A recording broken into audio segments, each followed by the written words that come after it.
Good afternoon. Welcome to Trail Talk. I'm so glad you could join us today. We're in our classroom. I went blank. What studio? Oh my goodness, it might be a long time. Classroom studio today. And our very, very special guest is Miss Carlos Ivory. Miss Carlos, thank you so much for joining us today. I have been so excited waiting to talk to you about all of this. Now, if she looks kind of familiar to you, her face has kind of been all over Facebook lately. She was in the banner recently because you have put together this amazing Black history exhibit that will be permanently in the Stevens County Historical Museum. Is that correct? Yes, ma'am. I have not gone over to look at it today. There are a couple of YouTube videos that you can find on the Stevens County Historical Museum's Facebook page. Well, you can find, anyway, it takes you to YouTube and the videos are worth watching. Kind of a welcome, and then a prayer time and everything. Your sister sings a beautiful song, and then it goes to the Duncan Chamber ribbon cutting, which you got to hold the big scissors. I was like, oh, she's all that, holding those big scissors. Big as me. They are good size, that's for sure. Anyway, the exhibit looks pretty big. I mean, it looks like there are a lot of, I saw some of Miss Shirley's drawings and paintings in there. I saw a lot of photographs, and then it looks like there are some artifacts and some things like that in there too. So first of all, let's get to know you a little bit. Tell me a little bit. Are you from Duncan originally? Have you grown up here? Yes, I was born and raised here, graduated here. And then I got married and then moved to Texas. And then eventually ended up back in Oklahoma, moved to Tulsa in 2001. And my mother started getting dementia and everything. And so I came back home in 2013 to help my father take care of my mom, and we kept her at home until she passed in 2017. So I've been back in Duncan since 2013. Okay, well, I think we're very glad that you came back because I mean, look at what you've been able to do, spearhead this exhibit for this historical society. I mean, I think this is probably a long overdue addition to Duncan's history. And so I'm very excited about that. So growing up here in Duncan,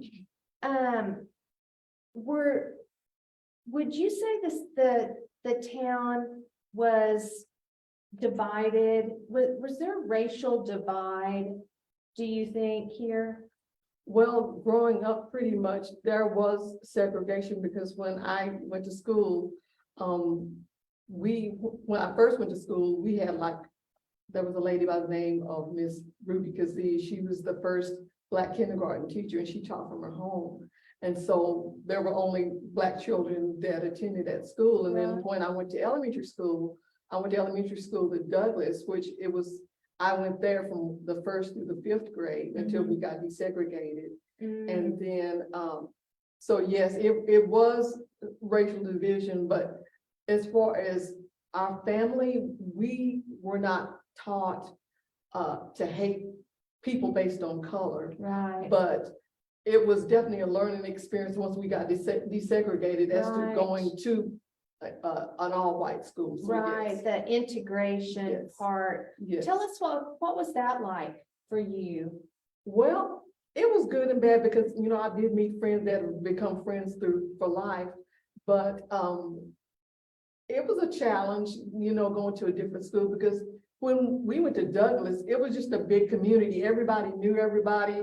Pretty much you were everybody's child. Like, I don't know if you hear the stories, like if you ever got a whooping, you might get 2 or 3 whoopings on the way back home, because if everybody found out, so everybody, all the parents and the older people looked out, for the youth and everything. And so everybody pretty much knew everybody. It was just real close knit. But then when you go to a different setting and people that you don't know anything about. It's different. Yes. So was sixth grade elementary school in those Yes. days? So what elementary school did you go to? I went to Will Rogers Elementary. Okay, so you went to Will Rogers. That was pretty good distance Yes, from where Douglas is. exactly. That was, I mean, it probably seemed like a very far distance Yeah. in those days, but I mean, that is a long way for you to have to go to school. Yes. I guess everybody rode the bus.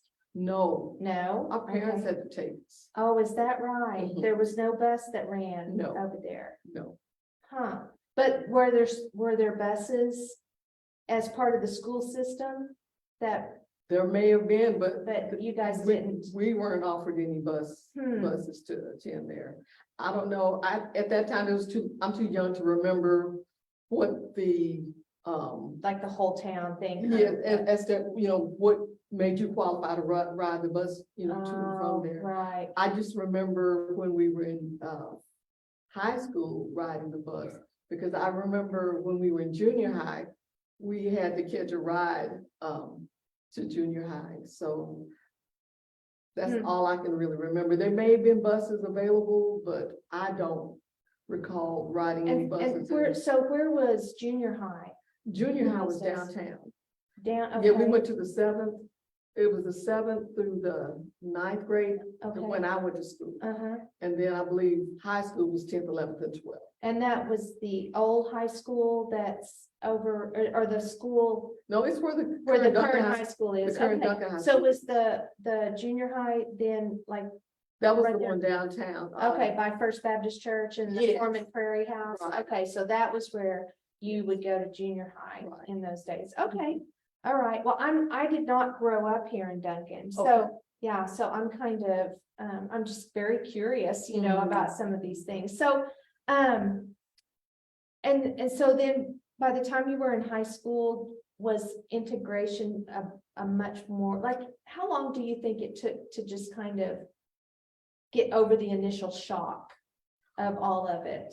Well, I think pretty much, I guess by the time I was in junior high, I pretty much had gotten over the shock. Mhm. It was just that first year, being in 6th grade and Right. elementary school and everything. And, when you're in elementary school, you're just so impressionable and everything like that. So, it took a little bit, but I think pretty much I got over it by the time, we were in junior high, but there was still, different cliques, because I guess that's pretty much everywhere. High school is high school, Yes, middle school is, yeah. Yes, so, yeah. you have your cliques and then the popular people, unpopular people. I was the nerd, one of those nerdy people. So, I didn't have, I wasn't like one of the popular kids ever, but. Right.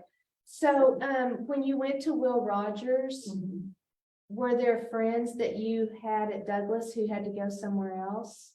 Yes, I was split up from a lot of my friends. It was only me and the friend. We have been together ever since kindergarten. Her name is Diane. Oh. Her name was Diane Clark, but then it's Diane Greer. So yeah, we were friends, and so we went to school at Will Rogers together. Oh, wow. Well, I'm so glad you had a good friend like that.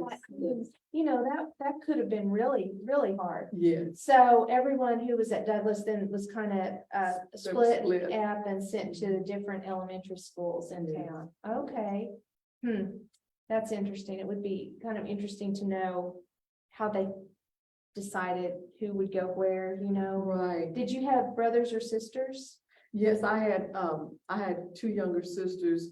One was 3 years younger than me, and then I have one that's 8 years younger than me. So was the one closest to you, did she go to Will Rogers too? Well, they both eventually ended up going to Will Rogers. Okay, so at least your like your family, you guys all got to go to the same Mhm. elementary school. Okay, well I find that all very interesting. So, then, you graduate from high school, and is that when you went to Texas, or did you? No, I stay actually here went to for- OSU. Okay, you went to college. Years. Uh-huh, And then midway, I decided, I got engaged and we got married the year later in 1977.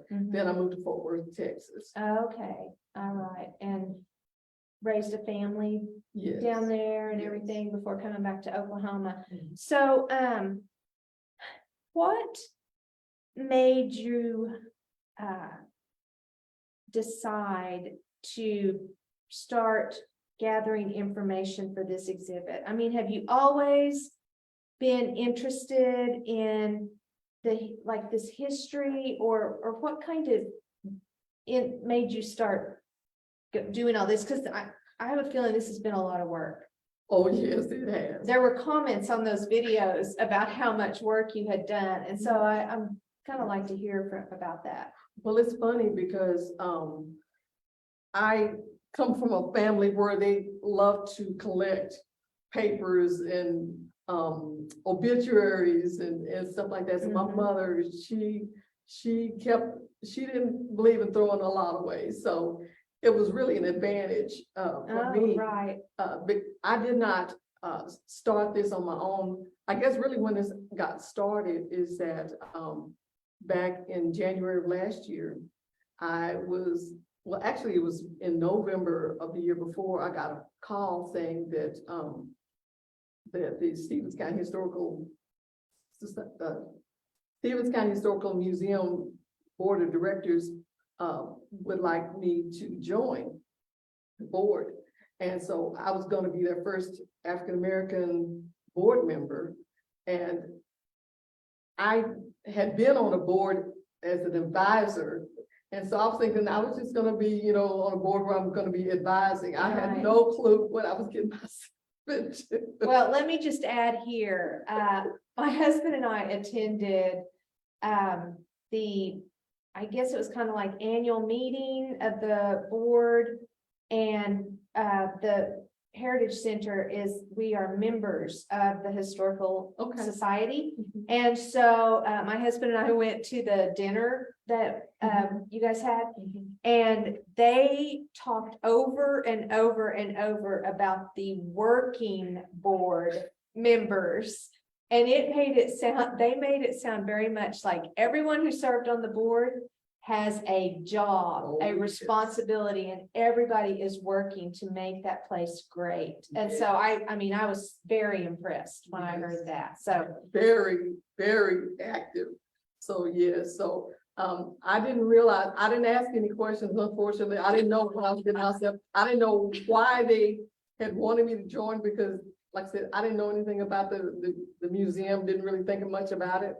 And so when I went to the first meeting where I got voted in, that's when they brought up about the plan to have their first Black History exhibit, which I joined the latter part of January, and they were going to open this exhibit in February, the first week. I think, okay. And so they had me on the committee they put me on this committee to help facilitate it. And so, but they had already been working on it, and I'm just finding out recently that they've been working on this since 2019. Oh, Before I was wow. even a thought, Right. And so, but anyway, I started gathering up different information that I had personally, and then things that I found around the house to try to help facilitate it. And I went to different ones to, ask them questions, do interviews, stuff like that, so I can get some history. And so that's pretty much how I got it together. But one of the things that's been a big part of my life is passing down history, because I grew up in a family where, you hear the stories and everything like that. And I'm the type of person, I learn better visually. If I have pictures, I think if you have pictures to look at, I think it'll stick with you better.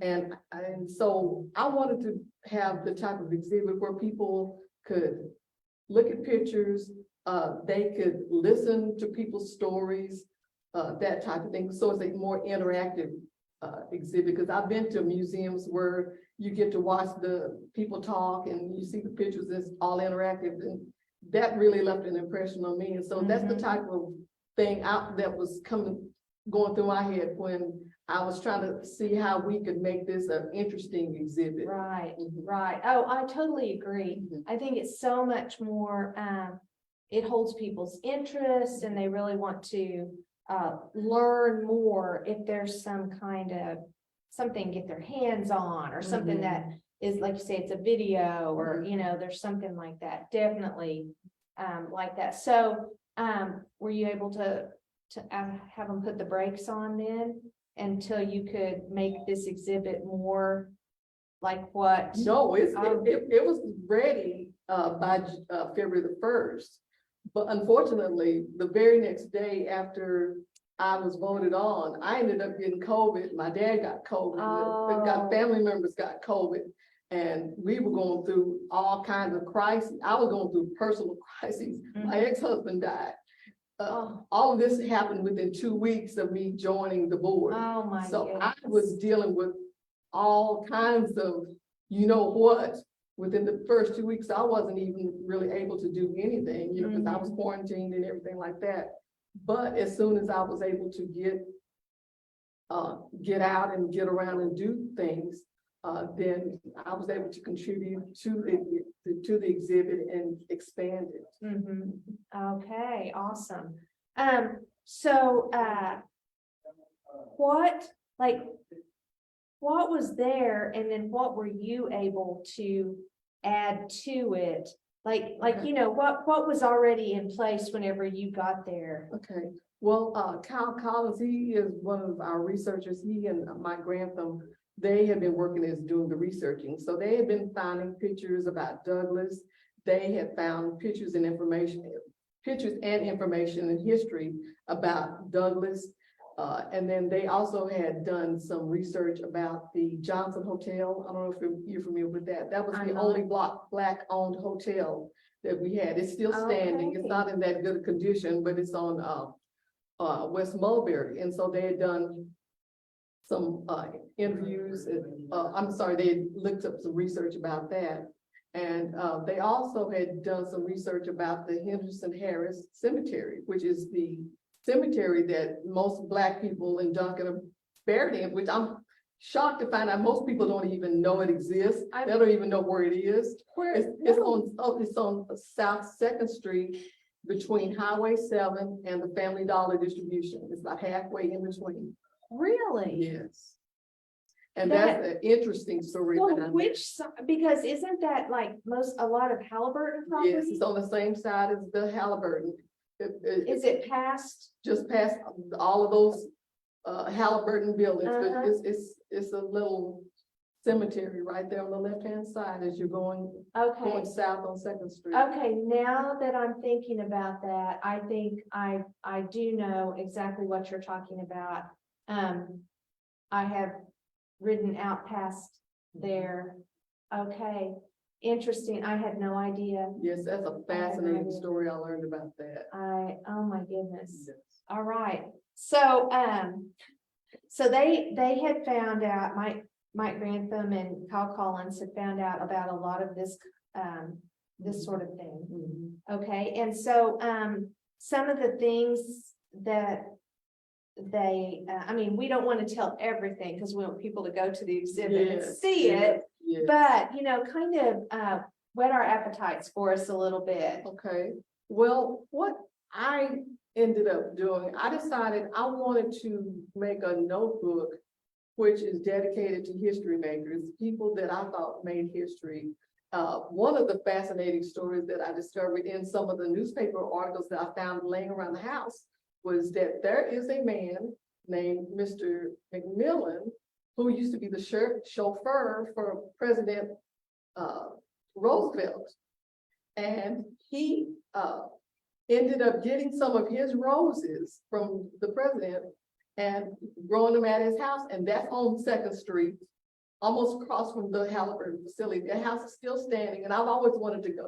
Of course, he's no longer living, right? But I've been wanting to go to that house to ask the people who live there if there are still roses growing there. Because I see a bush, it looks like a rose bush. So I've always wanted that. We used to visit Mr. McMillan when I was a little girl. So really? yes, and so I'm wow, fascinated to find that out. is fascinating. So you said history makers.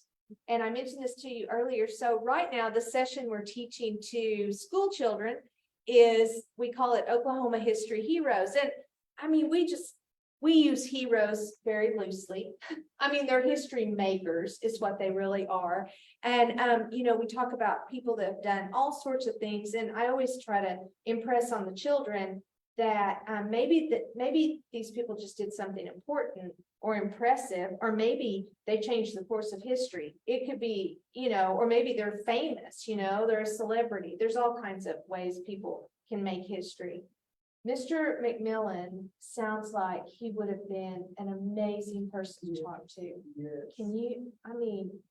I'm sure, did you hear him talk about driving for President Roosevelt? I didn't know anything about that. I didn't know anything about it until I discovered the article. I was just shocked. I think, oh my gosh.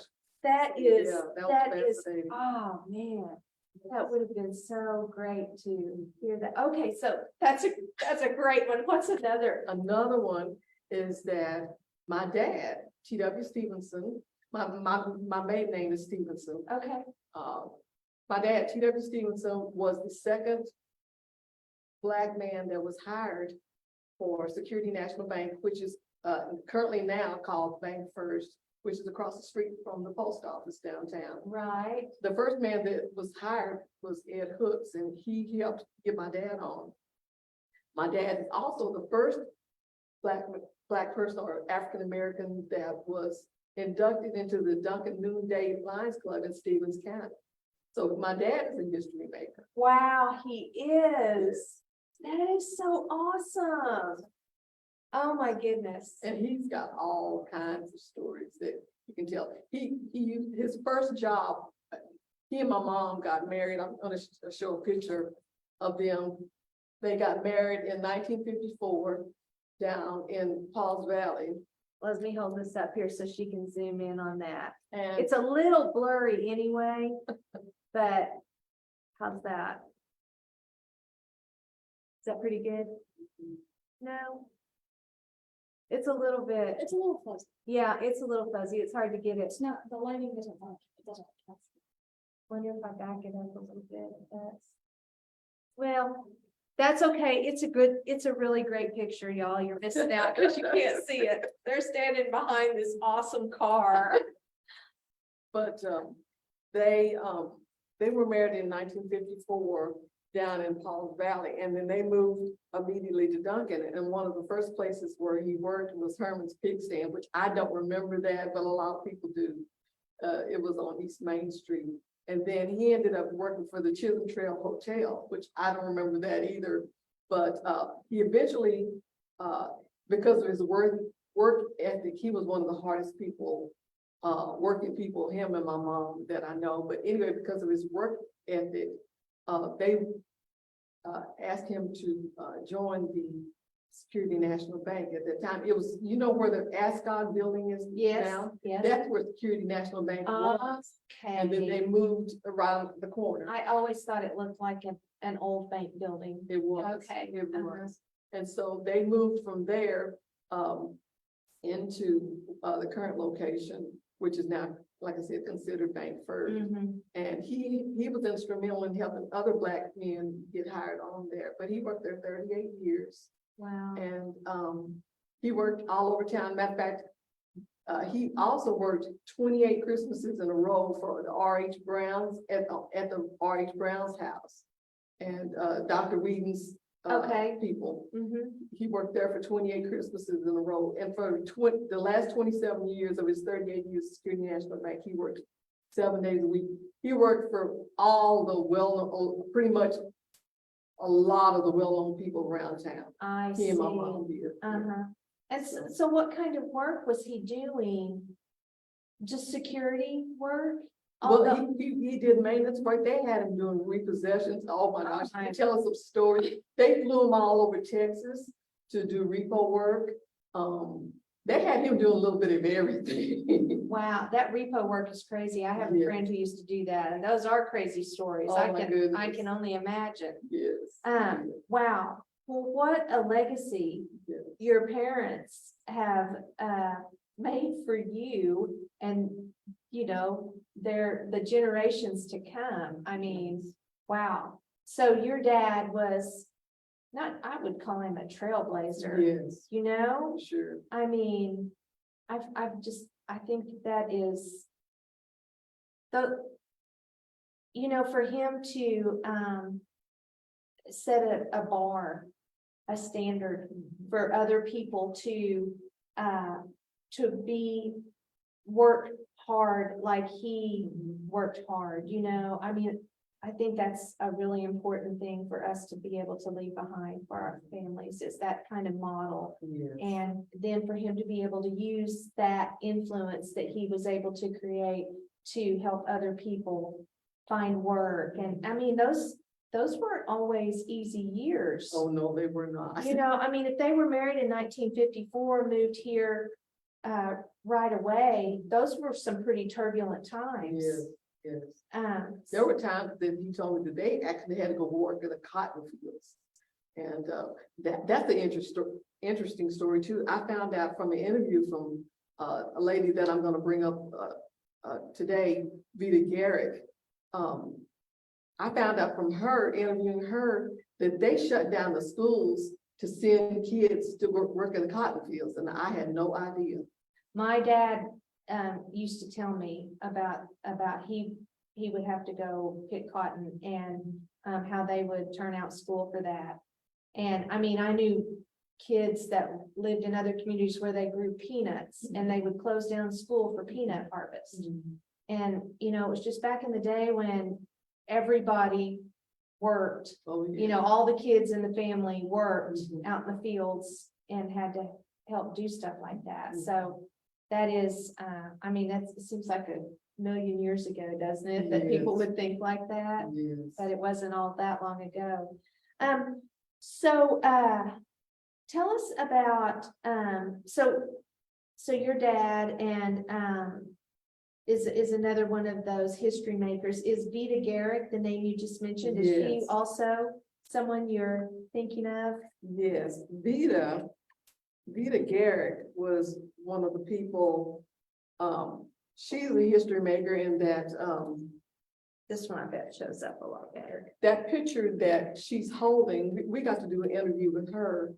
And I found out that she's in the front of that picture. She's, one of the, Are you on manual? Come on, the camera. I meant the manual setting versus the automatic setting. Oops. Okay, oh, there we go. We're back on visual now. Yeah. Where is she when you need her? That's probably the best thing. Okay, all right, there you go. So she's holding, so she's holding a picture, and this picture here was taken in 1961. And this group is called the Gay Light Club, and that's her in the very front there. I wish I okay. had been able to have brought the. Well, I picture can that tell you, this picture, I saw it on the YouTube video, but there's also a story about it on the Stevens County Historical Museum's Facebook page. Yes. And it tells the information about this. So you can see that picture even better on that Yes, page. So yes. so she was a member of the Gay Lights. The Gay And Lights. tell us what Well- was that group? Well, the Gay Light group or the Gay Light Club, they were historical in that they started out, these ladies here were considered they were called the movers and shakers of that time period. And they, in their own way, all had an impact into our community. And basically, Vita was the president at that time. And what they started out was a social group. And then they decided they wanted to be a civic group where they wanted to help kids, raise scholarship for kids to go to college and Right. help improve the community and everything like that. So they came up with the idea. By this time, Douglas is in force. They graduated from Douglas or whatever. I think most of these ladies, from what I can guess, were probably in their 20s. Okay. And so right. they a lot of them had, a lot, if not all of them had went to Douglas. So they came up with the idea to have a reunion every 2 years for all the Douglas alumni. Mhm. Now, mind you, when Douglas was going, they only had like small graduating classes. Sometimes the graduating classes were only like 7 people, 8 people. The classes were very small. Mhm. So they felt like it would be better just to have all Like of the all grades, school. all school reunion. Right, And yeah. come to find out, that was the first time anything like that had been done in Duncan, ever. So they started this, Uh-huh. doing this every 2 years, and they call it Triple D, which that's huge for the Black community. So every 2 years, all of the Douglas students would come from all over the United States to come here to Duncan to celebrate, and they would. And that was, I saw that, was it Duncan Douglas Dragons or Yes, something like that? yes. It's the Douglas, well, let me get it right. Yeah, Duncan Douglas Dragons. Okay, That's what Triple D stood for. Triple D, okay. Yeah, that's what that stood for. And so that part of the African-American community from the Douglas school days, they all know what Triple D means. Well, I'm just now learning it because Oh, I didn't okay. know back in the day what it was. Even though I Okay. went to Douglas, I didn't, or maybe people knew and they forgot, but anyway, I'm just now finding out after doing all the history and stuff. But anyway, this was such a huge thing. I mean, like hundreds of people would come in to Duncan. And the first time that they did it, the people in the white community were freaked out because they was thinking, okay, why are all these people come to Right. Duncan? So they started arrested. She was telling us how the cops started pulling people over. Some people got not arrested, but pulled over 2 or 3 times because they didn't know what was going on. I guess they thought it was some major uprising or something. I don't know. But Right, anyway, some kind of a suspicious gathering, yes. probably. So she was sharing how they had to go before the I guess the sheriff's department and the powers that be and say, hey, we are bringing in money. We're, because there were no hotels where the Black people stay at. Mhm. I think she said by the time they started this, that Johnson Hotel that I was telling you about, the all-Black hotel, right. that was already closed down. So there were no hotels where people stay at. So they had to stay, in the other hotels.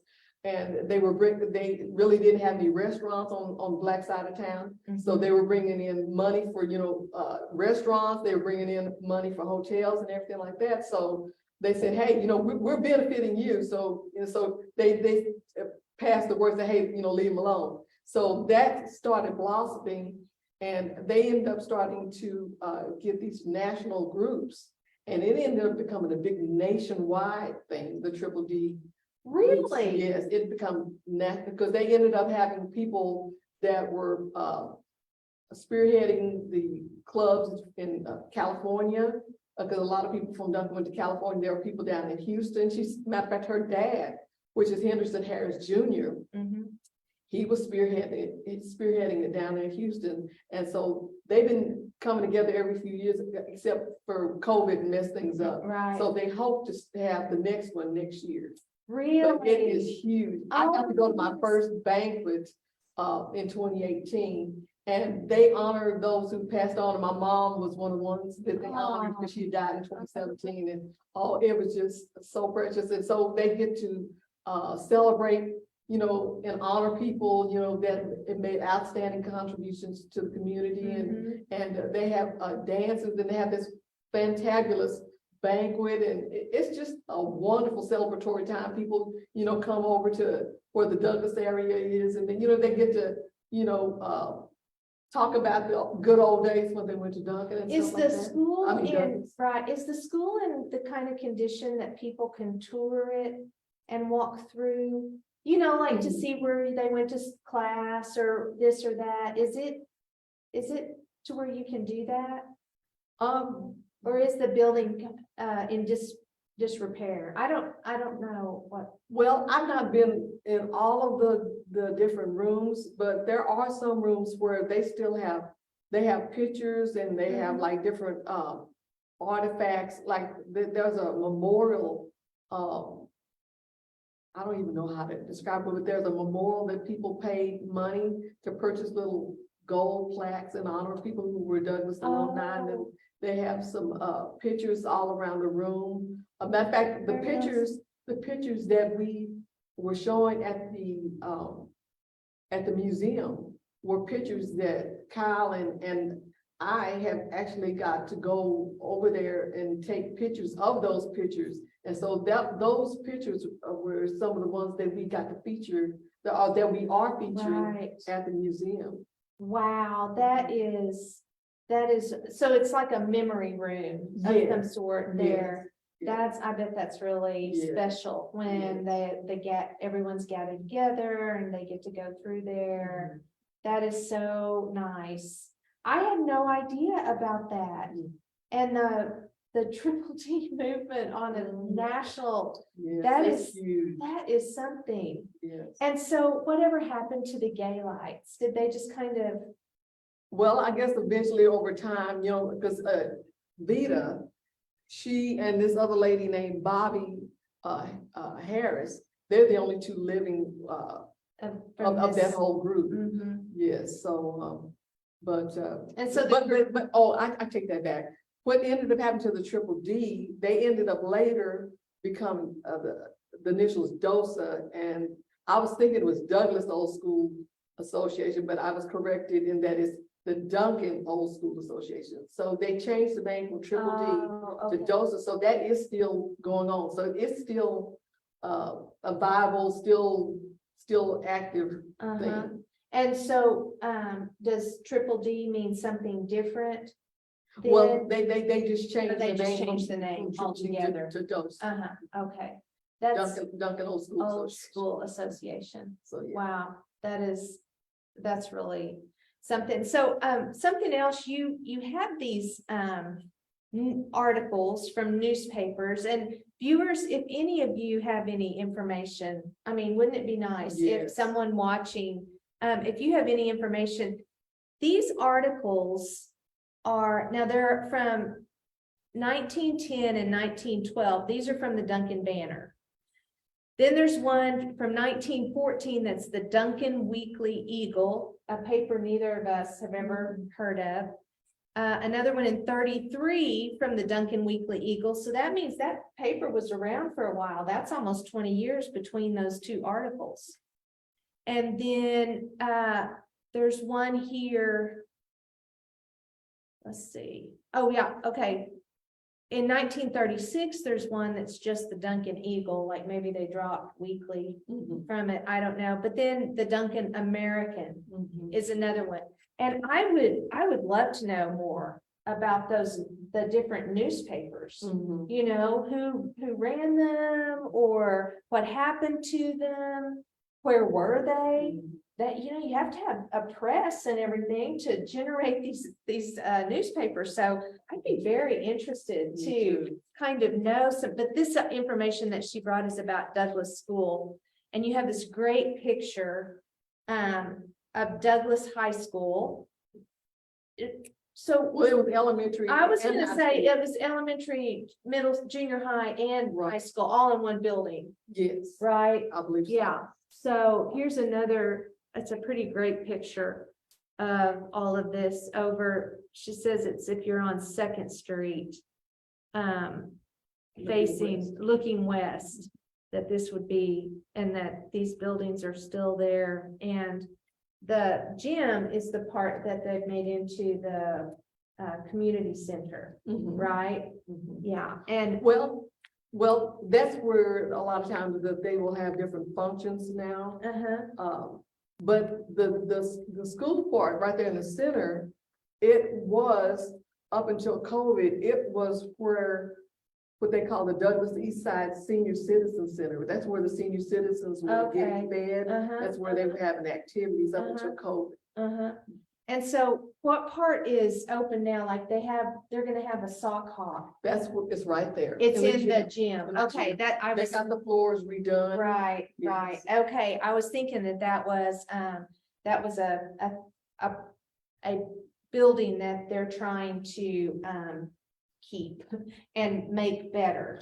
Well, I think if possible, it would be nice to have the whole thing. Oh, redone. right, Yes, right. yes, the whole school and the gym redone, but they've come a long way. They've done a lot of improvements in there. I was actually one of the alumni they got to uncover the mascot on the floor last year at Oh. the stock hop. Oh, how fun. Yes, that was so Oh, cool. my goodness, I bet that was, I bet that was something. Yeah. Another thing, which viewers, if you know anything about this, she and I were talking about this, in these early papers, 1910 and 1912, I think in 1914, they have, enrollment and, Oh, yes, numbers yes. of the number of students, and there's a separate number. Let's see, it tells, it uses the term Negro from the day, but it doesn't say anything about a separate school. It's just like they are enrolled. And so we were wondering, does that mean they all went to the same schools?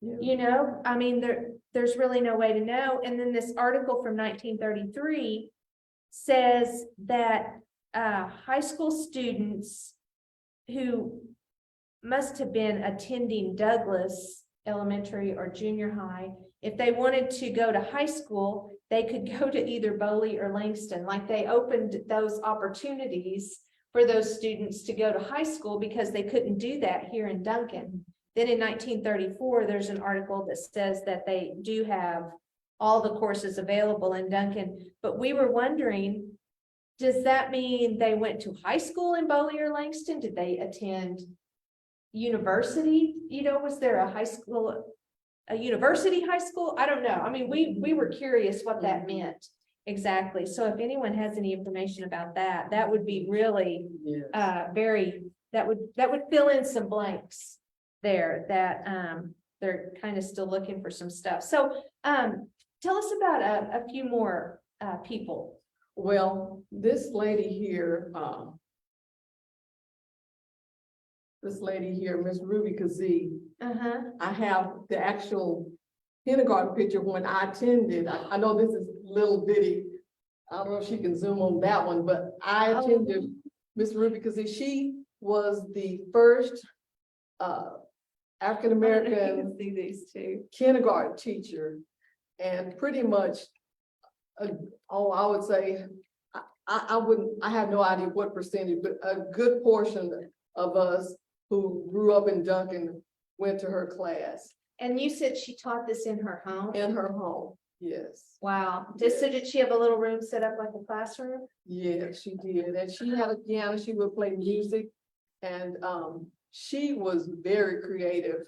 All three, me and my sisters attended, and we all have our different stories that we remember. She would create, or she would make our outfits, our little graduating hats, and she would have the children playing instruments, and she would make her own drums, and we would have these big fancy graduation ceremonies at the different at the church, and then she would have these instruments, and we would have Easter parade. We would march and perform at the Easter parade. And it was a big deal. And it seemed like, I want to say that I vaguely recall that, I brought something here, this moon pie. My sister said that she would always serve moon pies. I think she said on Friday.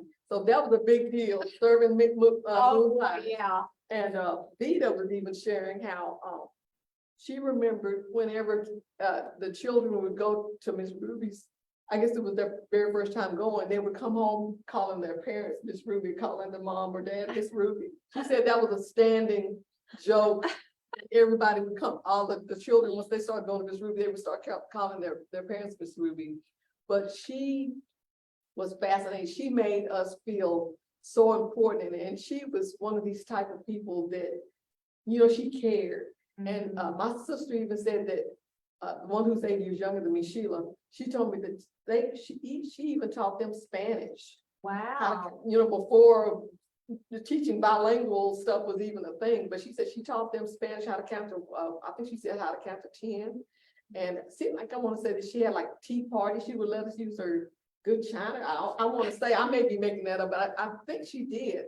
But she was a fascinating She woman. sounds like the kind of person who didn't care if a little kid accidentally did something to a piece of china, you know, some people are just, it's Mhm. more about the kids than Yes, about anything yes. else, so But she, what a great she was a woman. wonderful woman, and she lived to be 91 years old. Oh, wow. Obituary. Oh, But, you sure do, right there. Wow. She was a wonderful woman. And so this says in 1991, so she was born in 1899. Yes. She certainly saw some things happen here, didn't she? Wow, I'm always so amazed at the things that people would have seen in through those years, 1900 to 1991 or whatever. I mean, wow, so many changes in this world during that time. So, what has been your favorite part of doing all this research and gathering all of this information? What's been your favorite thing? Oh, my goodness. I think it's just learning all of the wonderful history and hearing all the wonderful stories that have been here in Duncan that have been hidden, that, you know, a lot of people haven't heard of. And being able to share it with other people, I think that's my favorite thing. Because I'm a teacher at heart. I taught children's church, and I even created my own curriculum when I was in Texas and stuff, and even in Tulsa.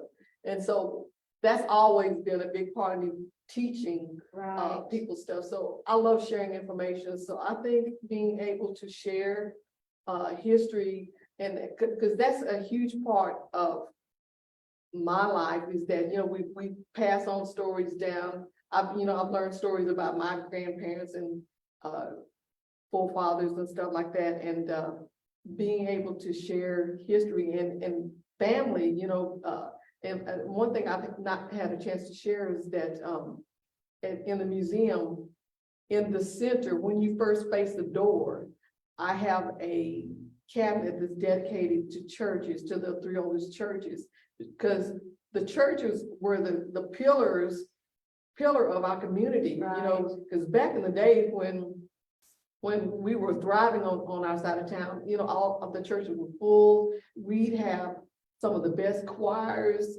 That matter of fact, I used to go to St. Stephen's Baptist. I grew up in St. Stephen's Baptist Church, and we would have these musicals, and the choir was so good. I can't remember if they went to the radio station or the TV station, but they would go on Sundays to I think the radio station or the TV station. Somebody can correct me on that, but it was just so much, so many wonderful memories that we all gathered and learned in church. You know, it's just so much stuff that we learned, you know, how to work together and I don't know, just encourage each other. So that's a huge part of what I wanted to portray in the exhibit, that it was everything, you know, pretty much centered around the church and faith and everything. Right. So I noticed on the video, and you mentioned that you talk about the south side of town.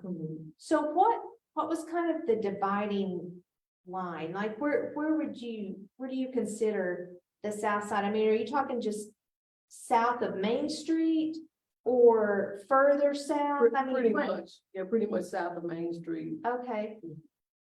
Okay. But well, that's funny that you bring about the south side, because I got corrected, because some people say, I've never heard it called the south side. That's what me and my family call it. People call it the east side. Some people call it the hill. It's the area that's surrounding Douglas and expanding out, because on the other side of Highway 7, it's called Dixie Park. And that pretty much was where a lot of the African-American or the Black people live too. And on the north side? No, on On the south side. Okay, Yeah. that was called Dixie Park. Yes. Okay. Matter of fact, that's where I lived when I was born. That's where my parents lived when we were born. St. Stephen's is No. Where is that? The worst of remembering streets. No, it's not Sycamore. Oh, good grief. One of those tree streets. There's a lot of tree streets in this town. Yes, oh my goodness. Okay, I was Yeah, thinking that there was a I'll Saint go. something church on that south of Highway 7, but I can't remember. No, There's not. no, Okay. you're thinking about Bethel. Oh, maybe so. Bethany, Yeah, Beth, Bethel. I think it's Be- Bethel Bethany, Baptist. Bethany. Oh, okay. Yeah, Bethany's out there in Dixie Park. I'm just world's worst about remembering. This street is so names. interesting. I mean, I'm not familiar with any of these like location Mhm. names or anything, but I mean, I didn't grow up around here, so. Yeah, That- my parents were one of the first people to move out there, in what was called Dixie Park Mhm. area. Matter of fact, they didn't even consider, I found out from Vita that they didn't even consider that part of Duncan at one point in time. Is that right? Huh, that's interesting. So it was just south and then, like you said, all the part around Douglas. Because I was thinking, once you get south of Highway 7, there aren't even any schools. Mhm. There are no elementary schools Right. over there, which I hadn't even thought about Mhm. before. Mhm. That's a pretty good sized part of Mhm. town to not have a school Mhm. over there. So you've talked about, interviewing people and do you have voice recordings I of actually their have stories videos. or you have videos? We have videos. We got to interview my father and we got to interview Mayor Jean Brown. Oh, yeah. Jean and Mary Brown. Uh-huh. And then the last person we got to interview, matter of fact, that's where this picture was taken here, was when I was, the night that we, or the day that we interviewed Vita Uh-huh. Garrett, and, And so are those videos available at the exhibit? we're still working on them. Okay. Yes, yes, Okay. we're still working on those, Uh-huh. trying to What give did- them a little bit, more palatable, where people, because they're pretty long. Mhm. Mhm. Wow, so what a great addition that's going to be. That will really be a great thing. Wow. So, have you learned anything about yourself that you didn't realize before, now that you've been working so diligently on all of this? Well, I guess I'm just learning that, I guess I'm just learning that when I first started in this project, I basically was focused on being a caregiver. I'm a caregiver for my dad. Mhm. And that was pretty much, all I thought I was able to do or make time to do, but it's been surprising to me how, and I know it's only by the help of the Lord, because like I said, this was not on my radar at all. I did Right. not do this for any notoriety whatsoever, because that's just not how I roll, I was just so honored to be, I feel like that God calls people for certain assignments, and I feel like this is an assignment that God gave me to do, to spread history, to spread how important each person's contribution is. Right. We all have a contribution. We all have a legacy that we're leaving. Mhm. And so I guess I feel honored that I'm leaving a legacy, that I'm part making history, in that we have our first African-American permanent exhibit at the museum, and that I'm able to share all of this wonderful treasure of all of these people that have done all these great things throughout the years and Right. are still doing things, it's just so much stuff that I'm learning, and I get excited every time I learn something new Oh, and being able to share. So I guess, God is stretching me. This has definitely been a stretching thing. So I'm just learning that I can do more than I thought that I was able to do, Mhm. considering what I'm dealing with right now. Right. Well, being a full-time caregiver and then having to do because this is a very time exhausting mhm. project, Mhm. but it's really Well, rewarding. I was gonna say, I feel like the fruits of your efforts are so worth it, so valuable. And just, I mean, it's, you think about history happens all this long time ago, but when you just find out about it, it's like it's news. It's like it's brand new information. You're just thinking, what? Oh my goodness, I can't believe that. And just how that is going to impact so many generations to come. And here you are, the face of this whole thing. You're probably now the most, at least right now, most recognized board member for the Stevens County Historical Museum. You are not just promoting this exhibit, but the museum as a whole. You know, you're just contributing so much, and you're just doing something they asked you to do. You just said, yes, I'll be a board member, and then look at where it's taken you. I think that's so awesome. Now, so I'm going to say that you might fall into that category of history maker yourself. Well, I would think that this is making history, and like I said, just being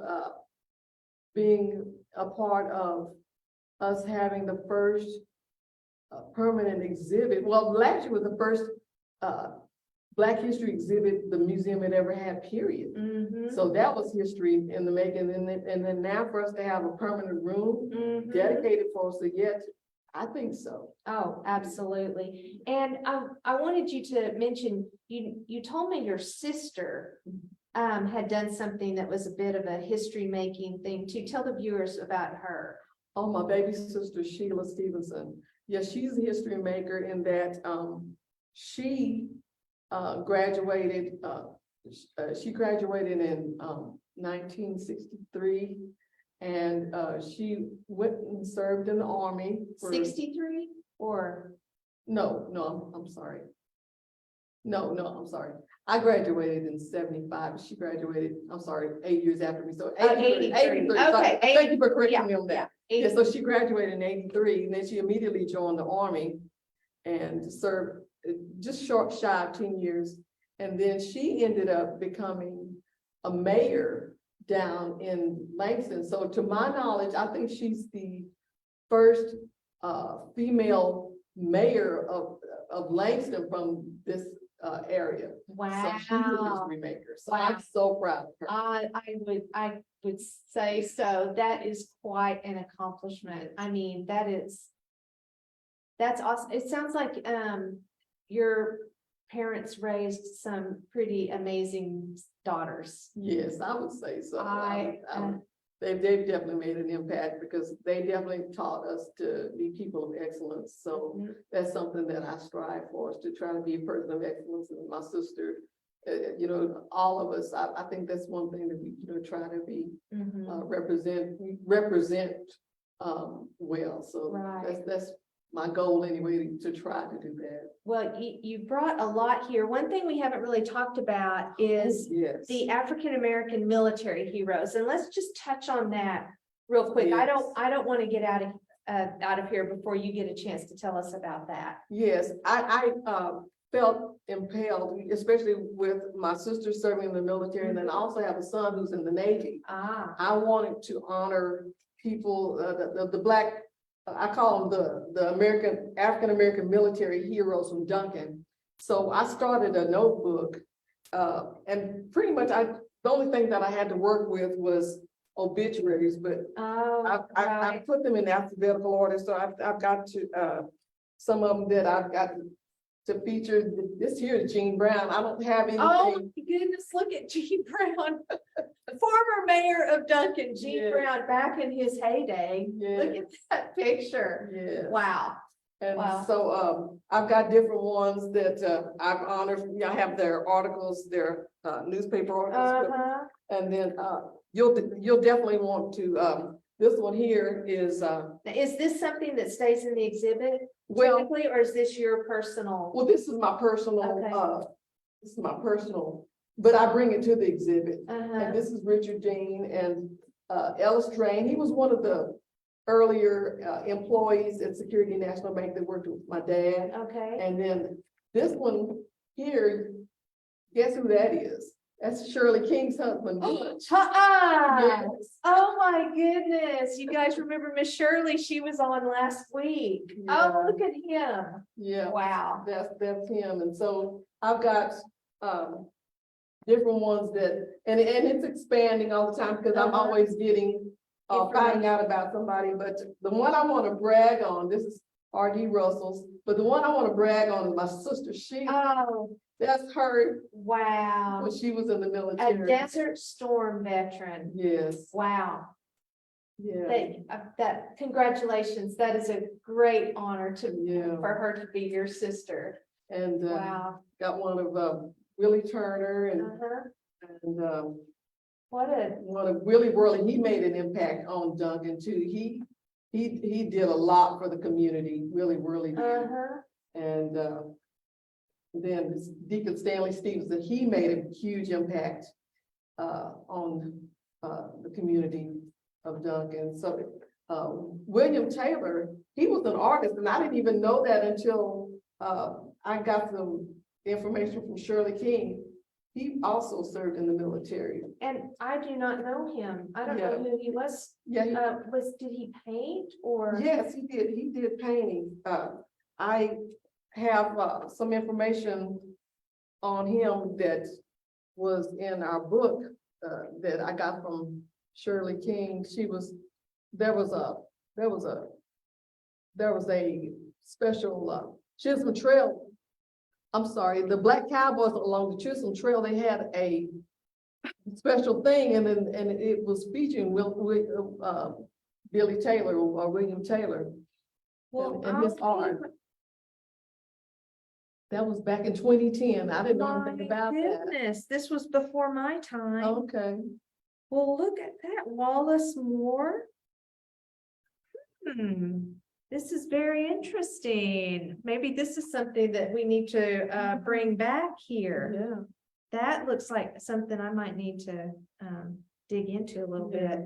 Wow, Ms. Carlos, this has just been one of the most interesting interviews that I have had on Trail Talk. I mean, I feel like you have like followed some treasure map and dug up some treasure, and now you're just sharing it with all of us, and how fortunate we are to get to be a part of all this in its newness, and as it's just coming out. And I would like to think that this exhibit will grow, Well, that's And- what my plans, that's what I hope to do. and that it will be more than just one room. Whatever, that, because there's so much just to still uncover. Mhm. There are so many stories and Oh, so yeah. many things that Mr. McLean, right? Oh, Mr. McMillan. Mr. Yeah. McMillan, I'm still a little bit stuck on that. I Mhm. just think, wow, wouldn't it be great? Even his kids, if you could find someone in his family who knew some of his stories and can relay those to you. Mhm. What a great thing that would be. But anyway, I mean, I love hearing all of these stories and all of this information, and just the richness that it adds to our community and the history, that's been Duncan all these years. And it's just, thank you so much for all of this work and for this great exhibit. And so I'm going to see if I can get this right, Okay. because when I watched the ribbon cutting video, I believe you said the hours for the museum that you can go visit are Tuesday, Thursday, Friday, and Saturday from 1 to 5. Exactly right. Okay, got that right. So the Stevens County Historical Museum will put this information in the comment section. And so you'll be able to find that. Anyway, thank you again. I think whenever you add some new stuff, we might need to hear from you and then find out the updates. Okay. That's what we need. We need an update, second version of this, and see what's there next. So anyway, when we sign off, we always say happy trails together. So, okay, there will not be a trail talk tomorrow. Thanks for watching this week. We'll be back next week on Wednesday. And so we'll see you then. Happy trails.